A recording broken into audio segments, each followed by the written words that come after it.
My dear students, welcome to this session of moving charges and magnetism. In this particular session, we will take a look at a circular coil carrying current, and due to the current carried by the circular coil, what is the magnetic field that will be exerted or given by this particular circular coil. So, this particular discussion, we will be talking about the derivations. Okay, so we will derive that expression for magnitude as well as direction, and in this session we will be dealing with some of the special cases as well. So now let's move on to the main part here. Fine. So now let us consider next. Let us consider a circular coil. Before I proceed any further, I would like to give you an idea as to what is a circular coil. Now, as you can notice here, this is a circular coil that we have. Okay, and let me grab one particular.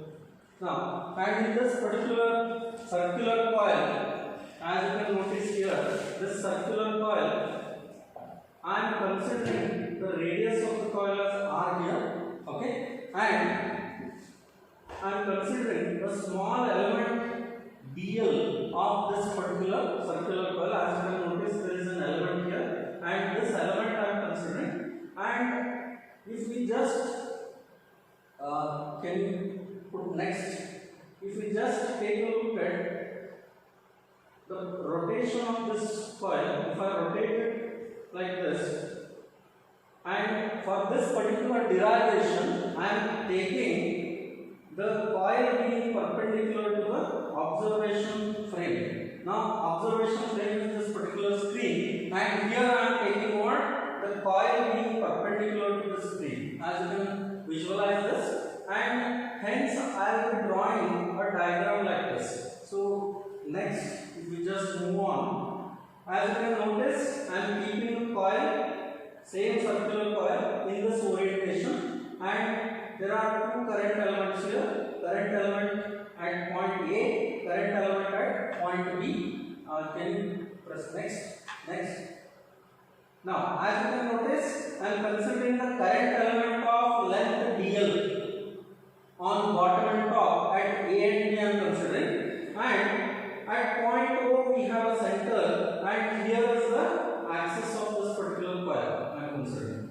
So this is the axis, and I am choosing a point P here, and this point P is located at a distance of x from center of this particular coil. Okay, and it is on the axis. This is the axial position, as you can notice here. So this is the axial position. In this axial position, I am considering a point P here at a distance x. I hope you all can read this clearly. Okay, and at point P again, what I am doing is, from point P or from point A, I am drawing or I am joining A and P here. Joining A and P, similarly joining B and P. So obviously what I am doing here, we have current element. This is the current element. Okay, and from this current element I am drawing a vector line called radius vector. At that vector line I am drawing like this. So I am joining A and P so that dl will be separated at the distance A from the particular point A from P. So distance AP is what? Distance AP is A here. Similarly, distance BP is A here, and apart from that, at point P, I am drawing the coordinate axis, y-axis and x-axis. So the axis of the coil is considered as x-axis here. As you can notice in the diagram, this is x-axis. Okay, and angle made by AP with OP, that angle I am considering to be phi here. Okay, fine. Then if you just notice here, this particular angle is phi. Okay, and the remaining angle, what we are showing here, this remaining angle, that is YPA angle, is what? 90 minus phi, and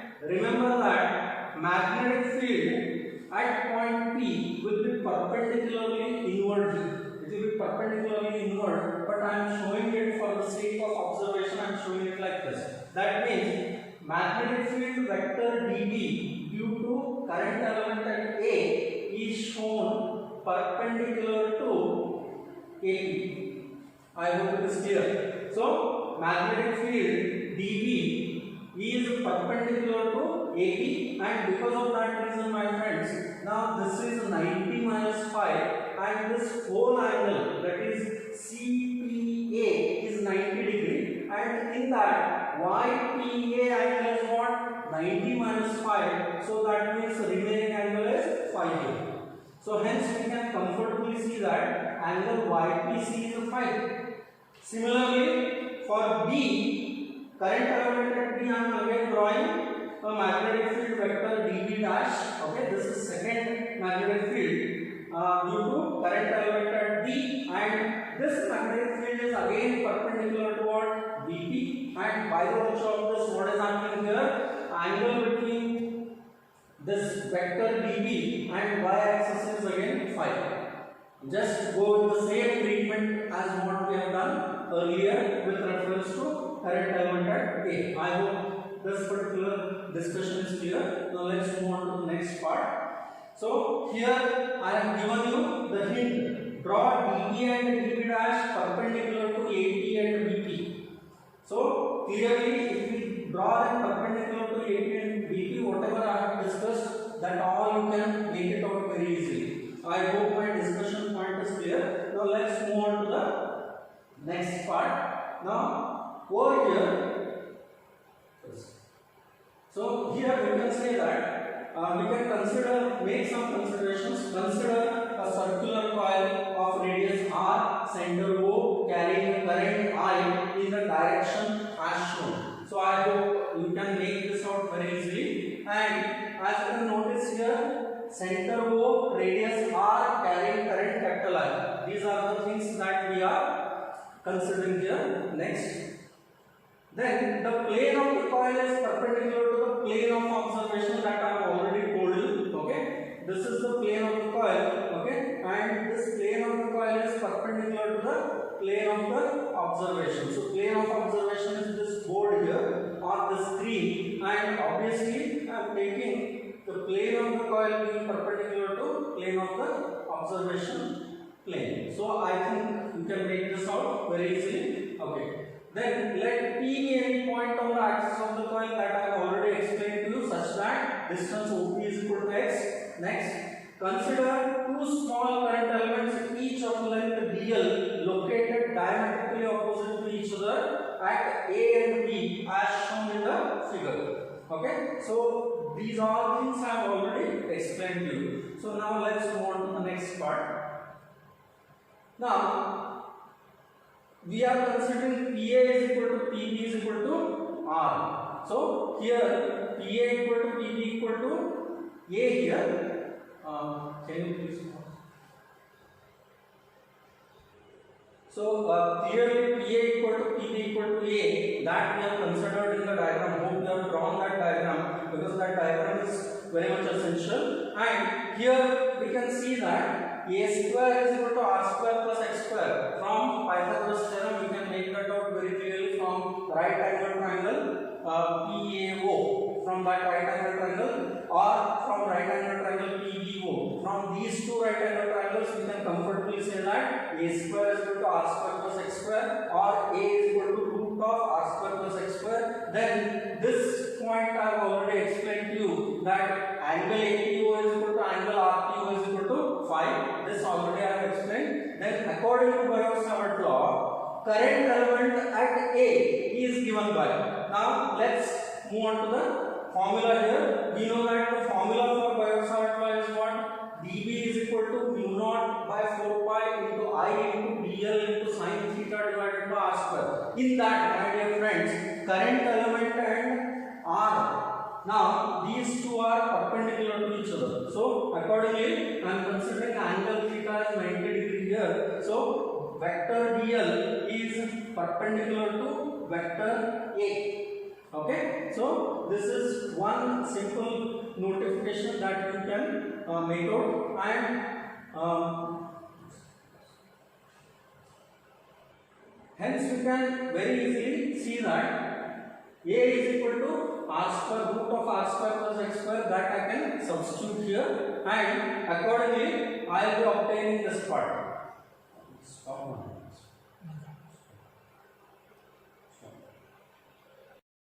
As you can notice here, the distance is a here, and therefore because of that reason we can say dB is equal to mu naught by 4 pi into IDL sin 90 divided by a square. Then we know that a square is equal to r square plus x square, that we can comfortably understand. So hence we will substitute that, thus we will get mu naught by 4 pi into I into dl divided by r square plus x square. This is our first equation, as you can notice. Now let's move on to the next step of this derivation. Similarly, we can go ahead with magnetic field due to second current element at point P. Okay, so that we can write it as dB dash, because in the diagram, my friends, I have told you that magnetic field due to current element at B, I am taking it as dB dash. So hence dB dash will be equal to what? Mu naught by 4 pi into I dl by r square plus x square. It is just similar to my previous equation 1. So comparing 1 and 2, we can very easily see that. Now let's have a look at that. dB is equal to dB dash is equal to mu naught by 4 pi into I dl divided by r square plus x square. So thus we can say that magnitudes of dB and dB dash are same. So this is what we can understand. So same magnitude we have. Now let us go ahead and take a look at the resolution of these two vectors. So we'll say resolving dB and vector dB dash. We see that now let us see what we get. Vertical components dB cos phi and dB dash cos phi. These are the vertical components. They cancel each other. Okay, and horizontal components dB sin phi and dB dash sin phi act along the axis px. Okay, now let's refer it to the diagram that we have. As you can notice here, now dB cos phi and dB dash cos phi, these two cancel each other because they are equal in magnitude, opposite in direction, hence they cancel out with each other. Whereas here we see that dB sin phi and dB dash sin phi, they are acting along the axis of this particular coil. So thus we can see that the axial magnetic field is what? dB sin phi. And my dear friends, here we will consider the magnetic field along the axis due to one single current element. For our reference, I am saying one single current element I will consider. Then what we will do to find total magnetic field? What we will do is we will integrate over this entire circular segment. So that we will see a bit later. But right now, you remember that along the axis, what is the magnetic field that we have? dB sin phi. That is the magnetic field along the axis. Now let's move on to the next step into the derivation. So we can see that for every current element on the coil, the horizontal component will be dB sin phi and will act along the axis px. This already I have explained to you. Therefore, magnetic field along the axis of the coil due to one current element. One element is what? dB sin phi. Okay. Now, therefore, what is the total magnetic field? Magnetic field along the axis of the coil due to all the elements.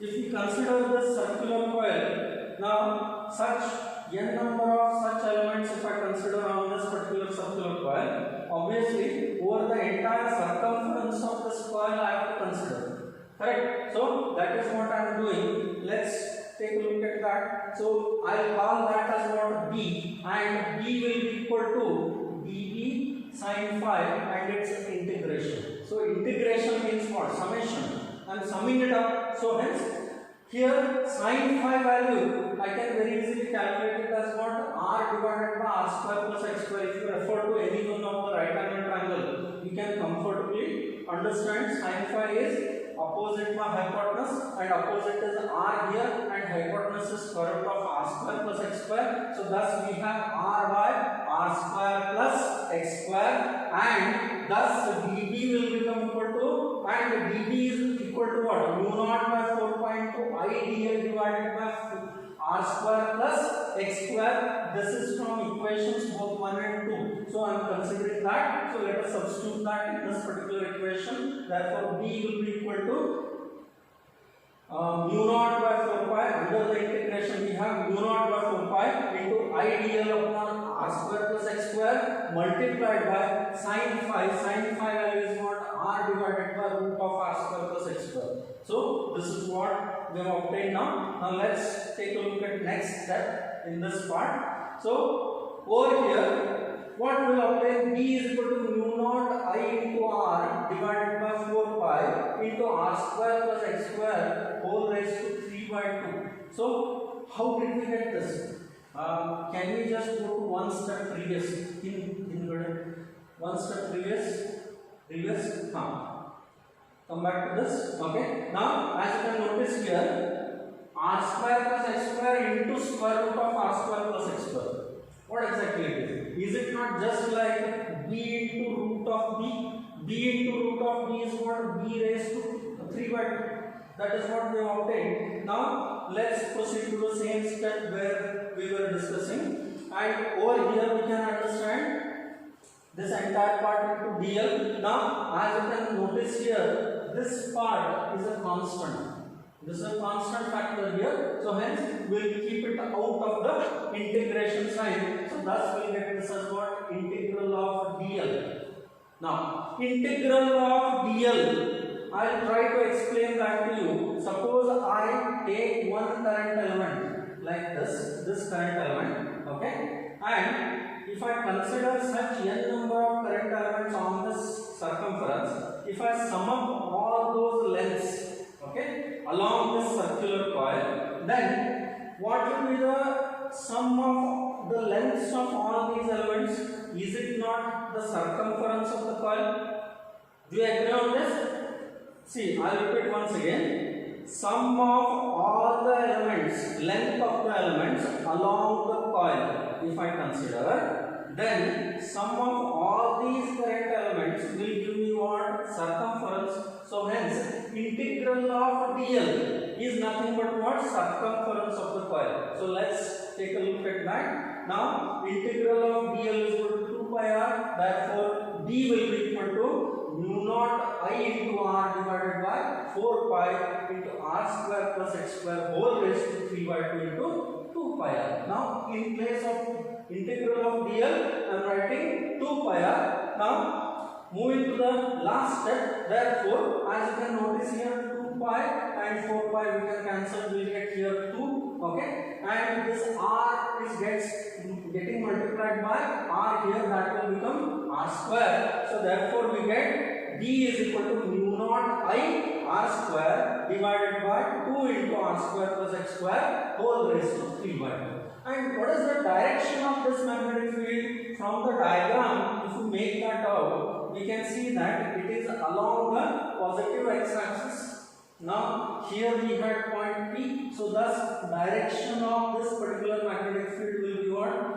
Along px, that means along the axis directed away from point P, and it is along px. If you just refer to the diagram, you will understand this is the direction that we have obtained. And in order to know the direction, my dear friends, I will be dealing with certain laws in my next discussion, okay, but right now we will mention simply directed along px. Now let's take a look at some of the special cases in this particular derivation. So special case number 1, if we consider n number of turns, that means this particular coil what we are seeing, now this is single turn. If I take such n number of turns, like a spring, helical spring, okay, just like that, there are n number of turns to this, then obviously I will have to multiply simply that number of turns to this equation that we have derived. So it becomes mu naught n I r square divided by 2 into r square plus x square whole raised to 3 by 2. Okay. Now let us go to the second a special case when point P is at the center O of the coil. Now, if I consider point P at the center of this coil, so at this center if I consider, then distance x will be equal to 0. Why? Because point P is lying on center O. So distance OP will be equal to what? 0. OP is nothing but x here. So thus we can see that D is equal to mu naught I r square divided by 2 into r square plus 0 square. So thus we will clearly obtain this after simplification mu naught I by 2r. So this is special case number 2, my dear friends. Now let's move on to third special case. When point P on the axis is such that x is equal to r, that means point P is lying on the axis of this coil such that it is lying on the axis of the coil such that this distance between P and O is a radius. Now under this situation what happens? Now very clearly put x equal to r, then we will get x square plus x square whole raised to 3 by 2. That will become 2x square raised to 3 by 2. So 2 raised to 3 by 2 into 2 will become 2 raised to 5 by 2, my dear friends. And this x square raised to 3 by 2 becomes x cube. Thus we will get mu naught I a square divided by 2 raised to 5 by 2 into x cube. And you please make this as a correction. You make this as r square. Instead of a square, you please make this as r square. This is the correction that you can make a note. Okay, fine. Now, notice that for case 2 and case 3 as well, if there are n number of terms, then multiply by n very simply in these two equations. I think this is very much clear to you all. Now, with this note, I will be closing down my discussion on the derivation that we have done right now. Okay, so next, so I would like to say thank you very much for your patientful listening and try to practice this particular session carefully. And this is one of the most important derivations with respect to examination point of view, and this is a 5-mark problem, 5-mark derivation in your exam. So I suggest you be thorough with this. For any particular queries or doubts, kindly message me back, contact me back. Thank you. Until then, thank you very much. Have a nice time.